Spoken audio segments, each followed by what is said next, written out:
Conteúdos: notação científica, ordem de grandeza, conceitos básicos da cinemática escalar. Cinemática. Habilidades: entender os conceitos de notação científica e ordem de grandeza relacionados com a física e compreender os princípios que norteiam o estudo da cinemática. Conhecer conceitos de cinemática escalar, bem como saber calcular o deslocamento de um móvel e a sua velocidade escalar. Analisar e determinar os movimentos em que a velocidade escalar permanece constante no decorrer do tempo e utilizar a linguagem matemática para descrever o movimento. Confrontar interpretações científicas com interpretações baseadas no senso comum ao longo do tempo em diferentes culturas. Boa noite, meus queridos alunos. Nós estamos aqui de volta para continuarmos aí o nosso conteúdo relacionado à física. Vocês já viram o nosso conteúdo de hoje. Nós vamos falar sobre ordem de grandeza, vamos falar sobre cinemática e notação científica. Conteúdos de extrema importância para que você continue aí com esses conceitos básicos para entender a física do primeiro ano e também a física que vai se seguir adiante do segundo ano e do terceiro ano. Vamos começar a nossa aula com uma pequena revisão daquilo que aconteceu na aula anterior. Exatamente. O que nós vimos na aula anterior? Vamos ver aí na cartela, na nossa revisão, certo? O que de mais importante aconteceu na aula anterior? Nós estudamos as grandezas físicas e as suas unidades de medida no sistema internacional. Mas na aula de hoje, nós já vamos estudar, certo? Notação científica e também ordem de grandeza. Vamos ver algumas imagens aí na próxima cartela, que vai mostrar aí, lembrar você do que nós vimos na aula anterior, né? Medidas de comprimento, medidas de massa, medidas de capacidade, né? Quando a gente fala de grandezas que são grandezas derivadas no sistema internacional. Mas o mais importante foram as medidas de comprimento, as medidas de massa e as medidas de tempo. Continuando aí. Ok. Hoje nós vamos, dando continuidade aos princípios básicos da física, nós vamos, na aula de hoje, estudar e aprender sobre notação científica, ordem de grandeza de uma medida. Ainda nesta aula, iremos iniciar a nossa caminhada no estudo da cinemática. Você vê aí uma imagem de carros, né, numa corrida se movimentando, porque a cinemática é realmente o estudo do movimento. Vamos lá, então, à nossa aula de hoje, começando com os conceitos de notação científica. Uma pergunta: como escrever números que são muito grandes ou que são muito pequenos? Os cientistas criaram uma maneira de escrever esses números sobre a forma de um produto de dois fatores, em que um dos fatores é um número real n, e esse número real n, ele tem que ser um número maior ou igual a 1 e, ao mesmo tempo, menor do que 10, é uma regra. E o outro número, que é a multiplicação dos dois fatores, será uma potência de base 10. Vejamos aí na próxima cartela alguns exemplos nessa tabela. Esta forma de representar o número que nós vimos anteriormente com a multiplicação de dois fatores é chamada de notação científica. E ela serve para representar números que são muito grandes, né, medidas que representadas por números muito grandes, ou medidas muito pequenas, né, representadas por números extremamente pequenos. Nós temos aí alguns exemplos nesta tabela. O número 1231, em notação científica, ele é escrito 1,231 vezes 10 elevado ao cubo. Já o número 822 será escrito em notação científica como 8,22 vezes 10 elevado ao quadrado. Já o número 0,01 vai ser representado em notação científica como sendo 1 vezes 10 a menos 2, e o número 0,0021 é representado como sendo 2,1 vezes 10 a menos 3. É importante que você perceba aí neste começo que números muito grandes terão potência de base 10 com o expoente positivo. E números muito pequenos terão potência de base 10 com o expoente negativo. Perceba bem aí, então, já essa diferença importante entre números muito grandes e números muito pequenos, quando eles são escritos em notação científica. Eu separei aqui para vocês mais exemplos, certo? Que nós vamos colocar aqui no quadro digital. Esta cartela, por favor. Vamos colocar essa cartela no quadro, na TV interativa, né, no nosso quadro, para que eu possa explicar cada um desses exemplos que está no quadro. Esses 6 exemplos que nós temos aí, nós vamos explicar aí na nossa TV interativa. Então, vamos até a nossa TV interativa para essa explicação sobre notação científica, que é muito importante para o aluno do primeiro ano, né, ainda com a questão dos princípios básicos, né, para estudar física. Então, vejamos. Vamos aqui para cada exemplo, certo? Vou aqui colocar a nossa cartela aqui. Para cada exemplo, como por exemplo o da letra A. Tá? Antes de nós começarmos aqui a mostrar por que aquele número ali, 1300, foi escrito daquela forma em notação científica, eu vou lembrar a vocês da forma de um número em notação científica. Qualquer número em notação científica deve ser escrito desta forma: n vezes uma potência de base 10, que vai ser elevada a um expoente x. Agora, veja bem, este número aqui, que está na frente da potência de base 10, ele não pode ser qualquer número.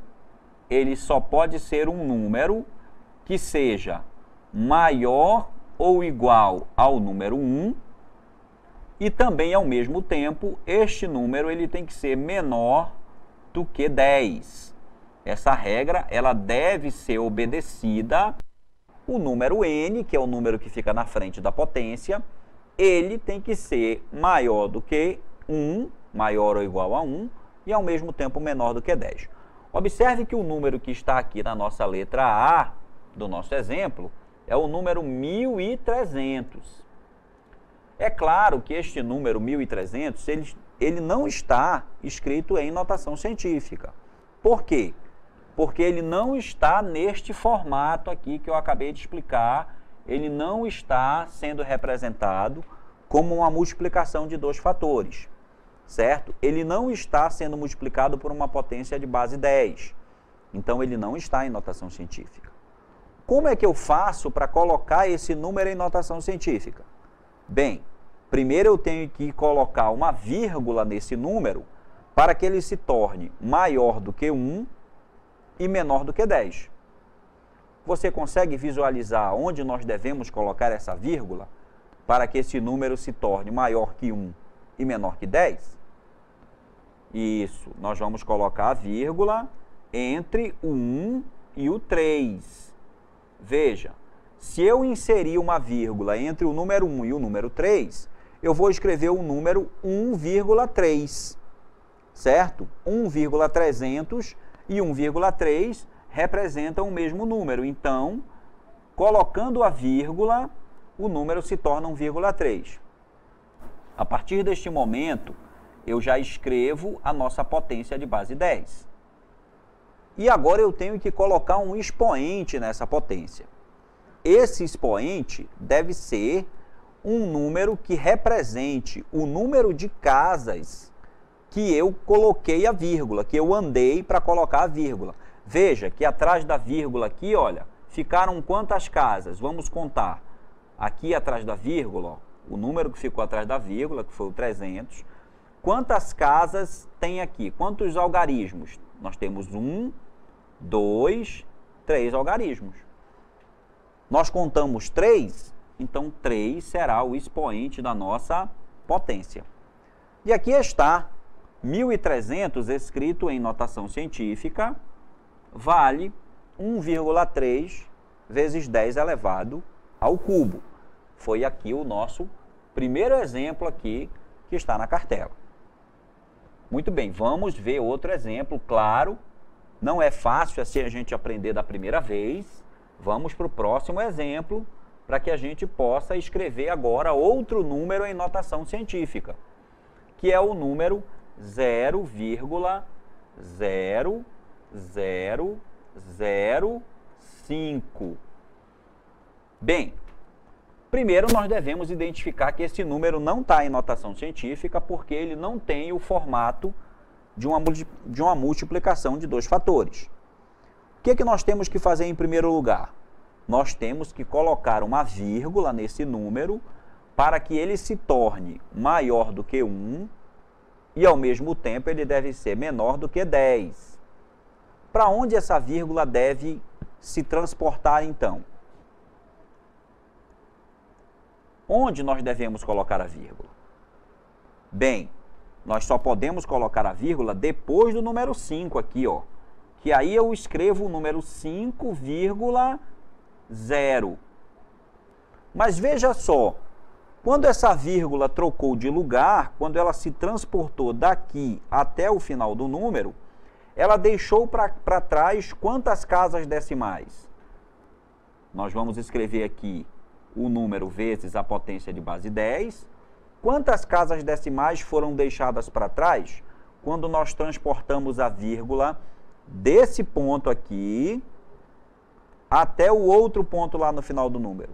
Vamos contar as casas. Veja bem, 1, 2, 3, 4. Essas casas que eu contei, elas serão o expoente da minha potência. Minha potência terá expoente 4. Só que esse número é um número pequeno, diferente do exemplo anterior, que nós tínhamos um número grande. Vocês lembram do que eu falei sobre números grandes e pequenos quanto ao sinal do expoente da potência? Números grandes terão sinal positivo para o expoente da potência. Números pequenos terão sinais negativos. Então, aí está o número 0,0005, escrito em notação científica. Ele é o número 5 vezes 10 elevado a menos 4. Aqui está, olha, na letra B, né, da nossa cartela, o número escrito em notação científica. Vamos ver agora o exemplo da letra C. O exemplo da letra C. Então, na letra C, nós temos o número 0,000.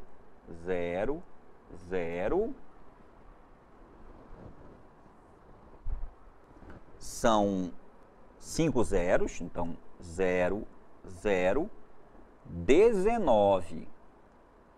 Ok? Lá o exemplo da letra C, 0,0000019. São 5 zeros.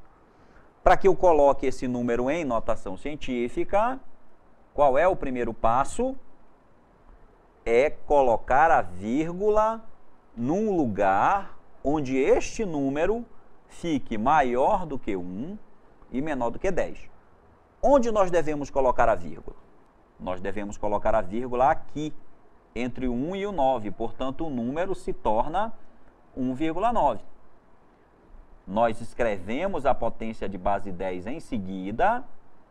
E agora, para determinar qual é o expoente dessa potência de base 10, nós temos que contar quantas casas eu tive que pular para colocar a vírgula lá atrás, né? Porque a vírgula saiu daqui e se transportou aqui para trás do número. Quantas casas decimais ficaram para trás? 1, 2, 3, 4, 5, 6.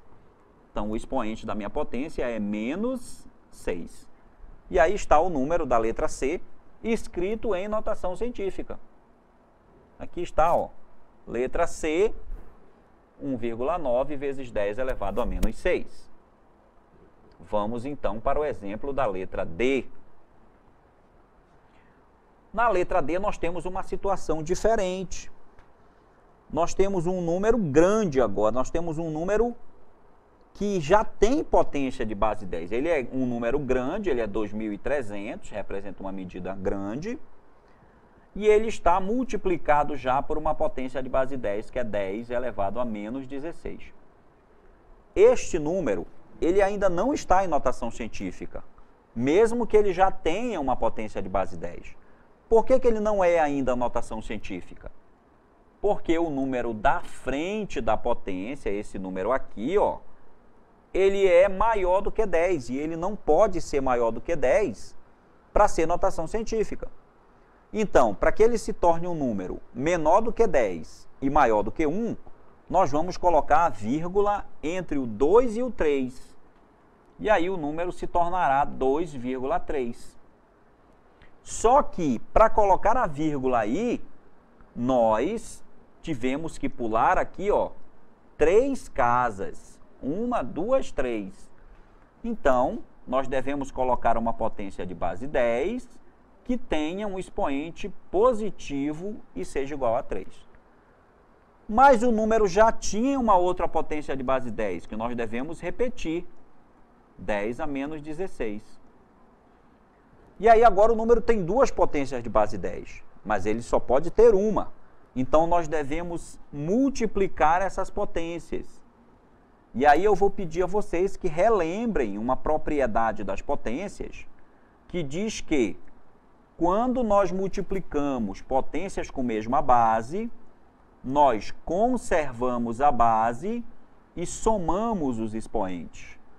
3 mais menos 16 é menos 13. Então, aqui está o número escrito em notação científica. 2,3 vezes 10 elevado a menos 13. Veja que foi uma situação um pouco diferente, porque o número já tinha uma potência de base 10.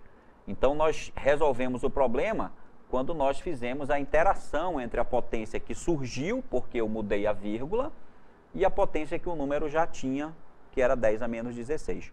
Quando eu fiz a multiplicação dessas potências, eu encontrei uma potência 10 a menos 13. A letra E também é o mesmo caso. Nós temos o número 0,000345, e esse número já tem uma potência de base 10, que é vezes 10 a menos 5. Como nós vamos colocar esse número em notação científica? Primeiro, a vírgula tem que mudar de lugar. Para onde ela irá? Ela irá para entre o 3 e o 4, ela tem que mudar de lugar. O número, então, ficará 3,45. Só que, quando a vírgula muda de lugar, eu já escrevo aqui a potência de base 10, essa vírgula, quando muda de lugar, ela deixa para trás 4 casas decimais. Então, eu escrevo aqui, o expoente da minha potência é 4 com o sinal negativo, porque o número é pequeno, 0,00345 é um número pequeno e o expoente tem que ser negativo. E aí eu repito a potência que o número já tinha antes da transformação, que é 10 a menos 5. Agora essas duas potências precisam interagir entre si. Daí, nós multiplicamos a multiplicação de potência de mesma base, e a gente vai conservar a base é 10, e nós vamos somar os expoentes. Menos 4 menos 5 é menos 9. Lembrando a vocês que quando os sinais são iguais na soma, nós somamos e repetimos o sinal. Finalmente, o último exemplo, que é o exemplo da letra F, nós vamos ter aqui o número 0,00235 vezes 10 elevado a 14. Então, primeiro trocamos o lugar da vírgula. Daqui ela vai para entre o 2 e o 3. O número, então, se torna 2,35. Como essa vírgula, quando muda de lugar, ela deixa para trás 3 casas, aqui, ó, 1, 2, 3. Nós devemos colocar o expoente da potência menos 3, porque o número era um número pequeno. Número pequeno, expoente negativo. E a potência que o número já tinha antes de eu transformar ele era 10 a 14. Quando nós fazemos aqui a interação entre essas duas potências, usando a multiplicação de potência de mesma base, nós vamos encontrar, então, conservando a base, somando os expoentes, menos 3 mais 14 é igual a 11. Aqui está, portanto, o último exemplo, 2,35 vezes 10 elevado a 11.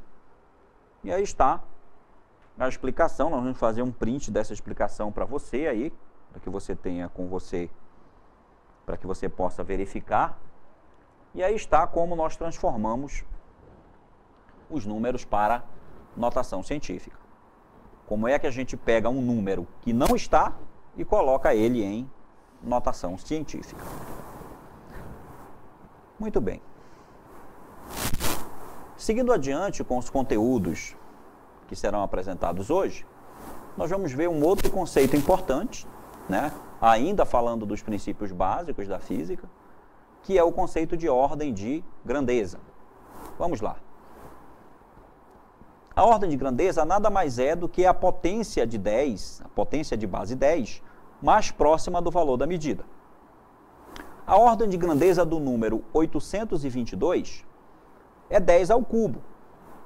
Porque o número 822, ele é um número mais próximo de 1000, que é 10 ao cubo, do que de 100, que é 10 ao quadrado. Então, a potência de base 10, que está mais próxima do número, é a sua ordem de grandeza. 822 está mais próximo de 1000 do que de 100. Então, sua ordem de grandeza é 1000, ou seja, 10 ao cubo. Já que o 1000 tem 3 zeros, e quando eu coloco o 1000 representado por uma potência, essa potência é 10 ao cubo. E nós dizemos, então, que a ordem de grandeza de 822 é 10 elevado ao cubo. Uma observação aí muito interessante. Quando nós dividimos uma unidade por 1 milhão, nós vamos ter que isso aí é 0,00001 metros, ou seja, é 10 elevado a menos 6. Se a gente transferir a vírgula de lugar, aí nós vamos andar 6 casas com a vírgula, então a potência de base 10 é 10 a menos 6, e a potência é negativa porque o número ele é muito pequeno. Mas nós representamos esse 10 a menos 6 por um símbolo, que é o símbolo micro, que você está vendo aí na sua tela. Essa letra grega, ela representa o micrômetro, certo? E o micrômetro é a mesma coisa que 10 a menos 6, ok? É um prefixo da física muito utilizado, né? Principalmente no terceiro ano. Bem, vamos seguir adiante vendo alguns exemplos aí de ordem de grandeza, para que você entenda. Veja, qual é a ordem de grandeza de cada um dos números que você está observando aí na sua tela. Começando aí pelo número 20. O número 20, ele está mais próximo de 10 ou de 100? Está mais próximo de 10. Então, a sua ordem de grandeza é 10. O número 4 milhões. Sua ordem de grandeza é 10 elevado à nona, porque ele está mais próximo de 1 milhão do que de 1 bilhão. A letra C. A ordem de grandeza da letra C é 10 a menos 1, porque o 0,1, 0,12, 0,123, ele é mais próximo de 0,1, que é 10 a menos 1, do que de 10 a menos 2, que é 0,01. A letra D, a ordem de grandeza 10 elevado à oitava, é a potência de base 10 mais próxima desse número, já que se a gente colocar esse número em notação científica, nós vamos escrever 3 vezes 10 à oitava. Então, sua ordem de grandeza é 10 à oitava. E na letra E, a ordem de grandeza de 21.372 é 10 à quarta, porque 21.000 é mais próximo de 10.000, que é 10 à quarta, do que de 100.000, que seria 10 à quinta. Então, aí está como nós encontramos a ordem de grandeza de qualquer número. Bem, agora nós vamos falar dos conceitos básicos para estudar cinemática. A cinemática, ela é a parte da mecânica que estuda os movimentos. O conceito mais básico, claro, é o conceito de movimento, o conceito de repouso e o conceito de referencial. Esses três conceitos, movimento, repouso e referencial, eles estão interligados entre si. Então, quando é que um corpo está em movimento? É quando a sua distância em relação a um determinado referencial muda com o tempo. E o corpo estará em repouso, claro, quando a sua distância em relação a um determinado referencial não estiver mudando com o tempo.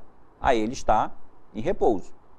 No caso de vocês, aí onde estão sentados na carteira de vocês, vocês estão em repouso em relação a um determinado referencial. Que referencial poderia ser esse? A TV que você está assistindo. Se a sua distância em relação à TV está se mantendo fixa, você está em repouso, certo?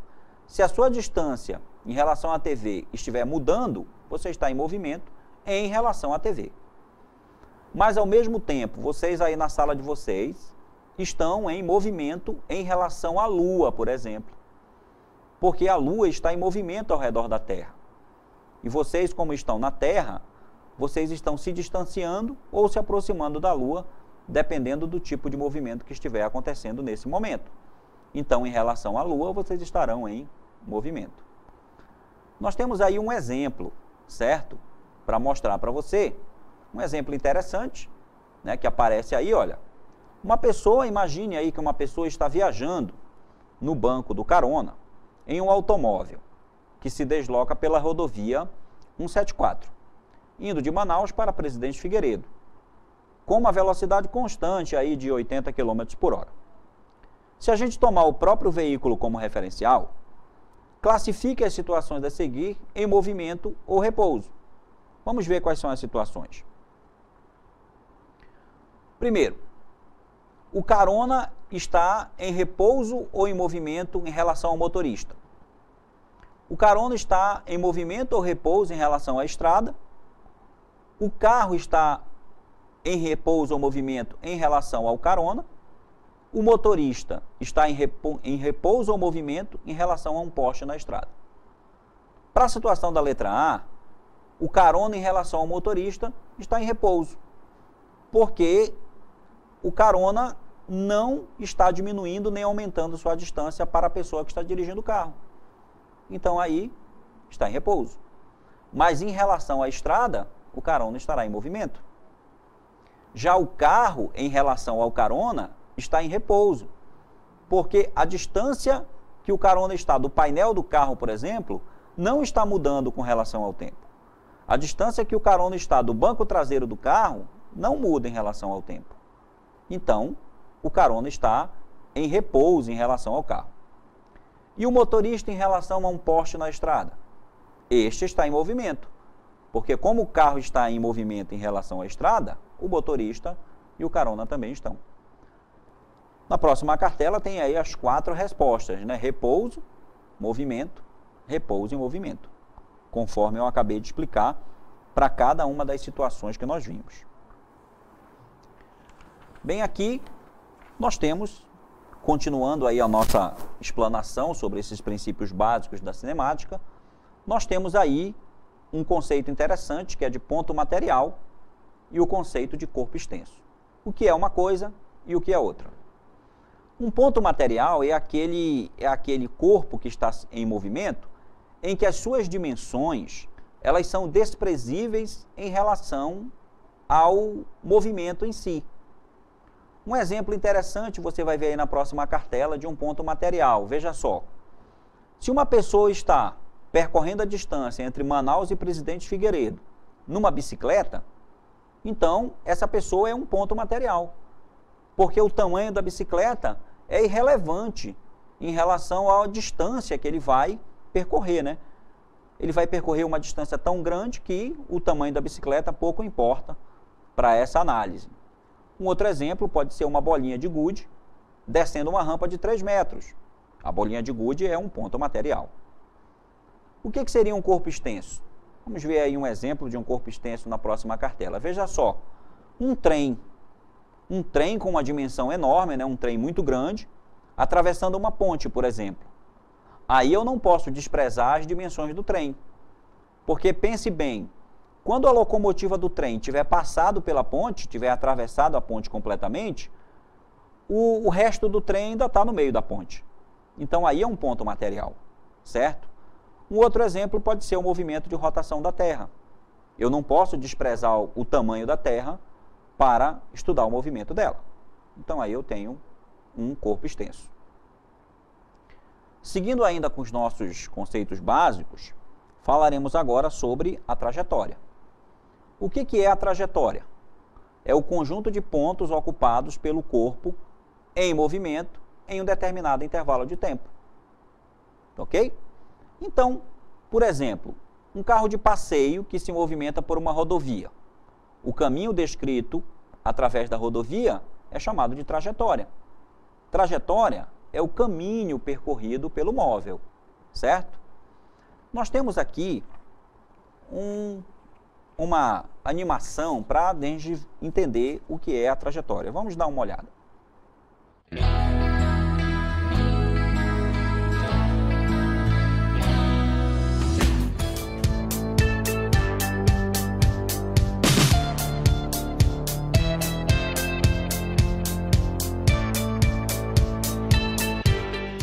Bem, isso é uma trajetória. É o caminho que os carros têm na estrada, é uma trajetória. Vamos para o próximo conceito, que é a variação do espaço ou deslocamento escalar. É a diferença entre a posição inicial, ocupada por um móvel, e a sua posição final. Matematicamente, essa variação do tempo ou deslocamento escalar é dada por uma expressão que a gente vai ver daqui a pouco, mas antes a gente tem também uma animação aí para que a gente possa definir o que é então, do espaço.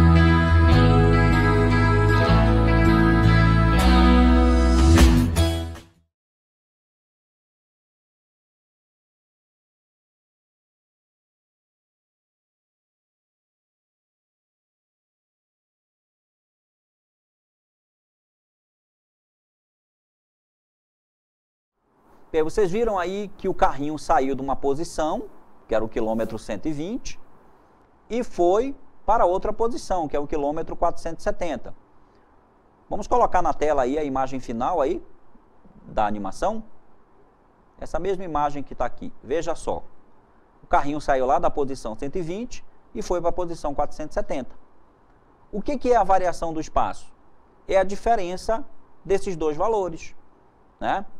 Vamos ver aí o cálculo da variação do espaço aí na próxima cartela, onde vai aparecer a nossa variação do espaço, que é exatamente o espaço final menos o espaço inicial, certo? Aí na próxima cartela, a gente tem o cálculo dessa variação, olha, é 350 quilômetros. Se ele saiu lá do quilômetro 120 e foi para o quilômetro 470, a variação do espaço é 350. Temos também a variação do tempo. Vamos ver aí a questão da variação do tempo. É a diferença entre o tempo final e o tempo inicial. Naquela mesma animação que a gente viu há pouco, nós também podemos marcar o tempo.